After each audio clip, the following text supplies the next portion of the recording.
안녕하십니까. 인천 부평을 국회의원 박선원입니다.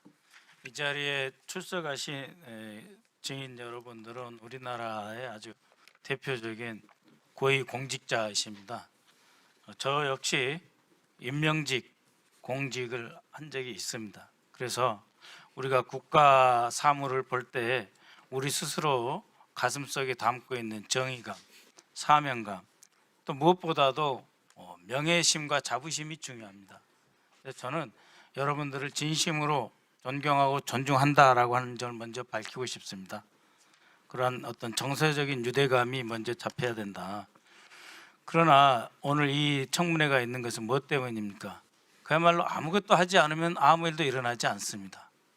무언가 행위가 있었고 그 속에서 불법적인 내용이 우리가 갖고 있기 때문에 그것에 대해서 확인하는 것입니다. 그리고 이러한 불법적인 행위가 조작 기소로 연결되고 불법적인 판결, 도저히 받아들일 수 없는 판결이라고 하는 결과로 이루어졌고 그 과정이 모두 우리의 도덕과 정의감, 법률에 부합하지 않기 때문에 오늘 이 자리가 있는 것이다. 그래서 우리는 이 자리에 있는 모든 분들, 특히 우리 고위 공직자들께서도 증인으로 계시지만 함께 정의를 추구하고 부정을 있다면 그걸 척결한다라고 하는 그런 공직자로서의 공동체 의식을 갖고 대했으면 한다. 그래서 저도 존중하고 존경하며 그런 관점에서 질문을 드리겠습니다. 먼저 국민의힘의 문자 하나만 보여주십시오. 조금 전 뜬 겁니다. 이게 오전에 뜬 겁니다. 오전에 한번 보십시오. 엠바고 4월 7일 10시 30분까지 보도 유예를 하고 그 대신 많이 기자들 여러분 와주십시오 하는 겁니다. 그래서 국민의힘이 주최하는 진상규명 청문회를 한다. 그래서 증인은 박상용 검사라고 하는 겁니다. 이미 시간과 장소가 정해져 있습니다. 4월 7일 화요일 10시 30분 국회 본관 245 주최 국민의힘 소속 특위위원 전원 김영동 간사, 박규택 의원, 나경원 의원, 송적준 의원, 신동욱 의원, 윤상현 의원, 이상희 의원 이들이 무엇을 하겠느냐? 박상영 검사와 관련자들을 증언대에 세워 자신들이 증언대에 세운다는 겁니다. 그래서 회의 후 조작 프레임의 허구성을 국민들에게 밝히겠다 하는 거예요. 그래서 아예 10시 30분부터 촘촘하게 저 행사 기획이 있어요. 10시 30분에 뭐하고 10시 35분 개회하고 10시 50분부터 11시 5분까지 증인 발언을 듣고 질의응답을 약 20분간 진행하고 끝내겠다 이렇게 돼 있잖아요. 증인 선서를 못하는 사람을 데리고 저렇게 하고 있는 것입니다. 이 자리에 앉아있지를 못해요. 왜? 저희가 잘못된 내용, 조작된 내용을 드러내고 이것이 사실인지 여기에 계신 분들에게 저희는 묻고 확인을 받는 겁니다. 저희가 없는 주장을 하는 게 아니다 하는 점을 강조드리고 그런 관점에서 오늘의 청문회가 진행된다라고 하는 것이고요. 그 다음에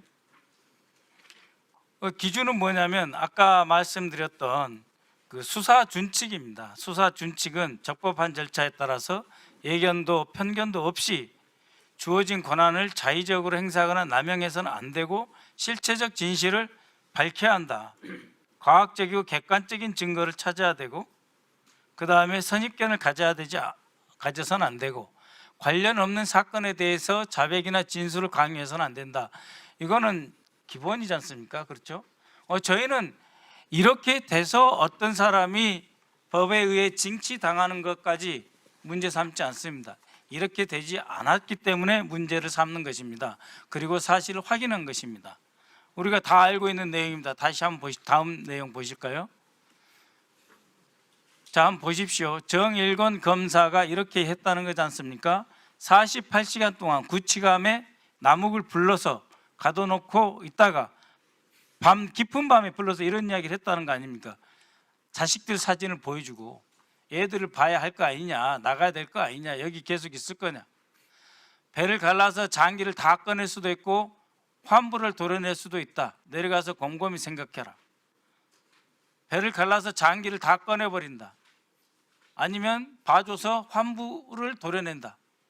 이런 말은 조폭들이 신체 포기각서 요구할 때나 쓰는 말입니다. 이런 말을 쓰는 거 이제 비유적이라고 할 수 있습니다. 장관님 어떻게 보십니까? 예, 뭐 정확한 사실관계는 제가 뭐 말씀드릴 수 없지만 언론의 보도에 의한 그러한 내용들은 매우 부적절하고 검사로서 해서는 안 되는 그러한 발언입니다. 그래서 회의와 압박 조작이 기소가 있었다고 보고 저희가 사실관계를 확인하고 있는 과정이다 이렇게 받아들여 주시고 그 의견 질문 다시 드리겠습니다. 네, 박선원 의원님 수고하셨고요. 다음으로 이주 의원님 질의해 주시기 바랍니다.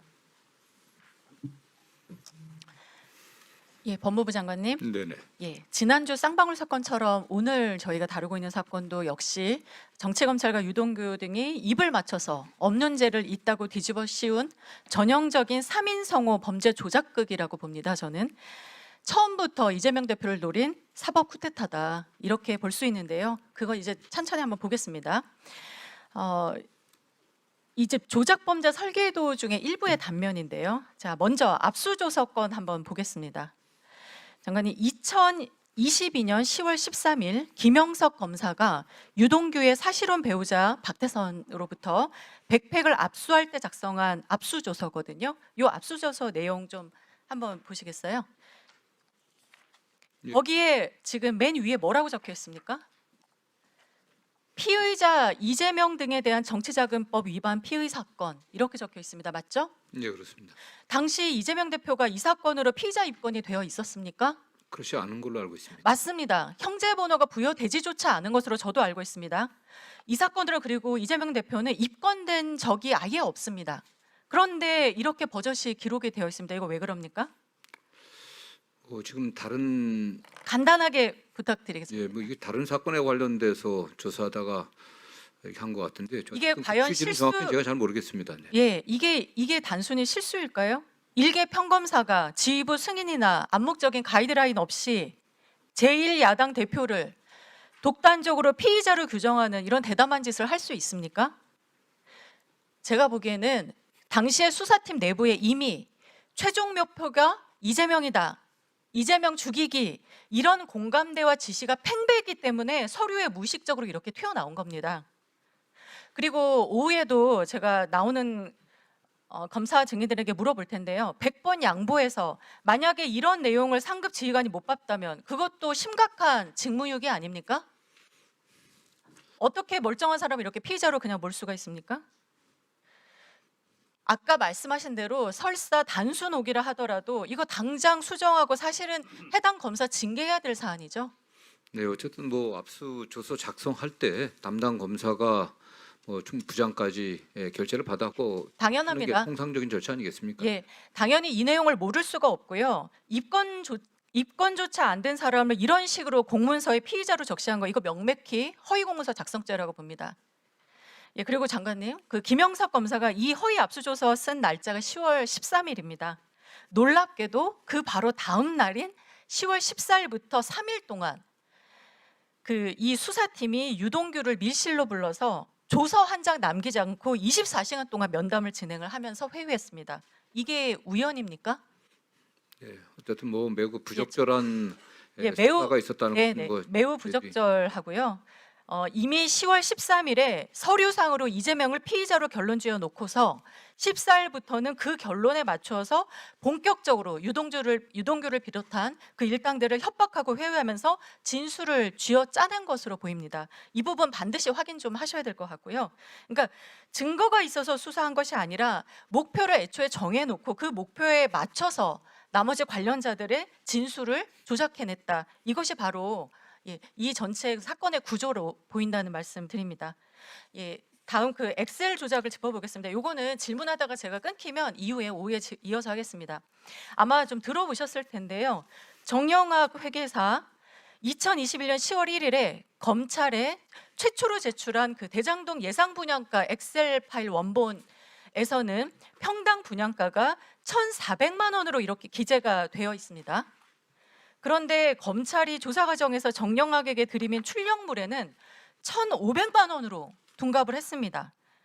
당시 남재현 검사가 원본 파일 숫자를 임의로 1,500만 원으로 바꿔서 출력을 한 것으로 보이거든요. 지난해 그리고 홍상철 검사가 제출한 의견서를 보면 검사가 1,500만 원을 입력해서 시뮬레이션 한 것이다. 이런 의견을 냈어요. 그런데 당시 작성된 수사 보고서에는 이 1,500만 원짜리 파일이 정형하게 외장하드에서 원래부터 발견된 원본인 것처럼 묶어서 편철되어 있습니다. 수기로 2015, 0410 이렇게 적어서 말이죠. 장관님, 이게 대장동 사건에서 배임 고의 입증하려면 당시 피의자들이 1,500만 원을 예상했다는 근거가 반드시 필요했을 거거든요. 그런데 엑셀에는 1,400만 원밖에 기재되어 있지 않으니 증거의 임의로 이 내용을 슬쩍 끼워서 넣은 것으로 보입니다. 어떻게 생각하시나요? 네, 제가 어떤 뭐 판단을 할 수는 없겠지만 다만 이 문제 관련해서도 저희 수사 과정의 어떤 적법성 또는 자료의 또는 증거의 조작이라든가 위조 관련해 갖고서는 지금 서울 고검 인권침해 점검 TF에서도 면밀하게 좀 조사를 하고 있습니다. 네, 이주 의원 수고하셨고요. 다음으로 조국 혁신당의 차규근 의원 질의해 주시기 바랍니다.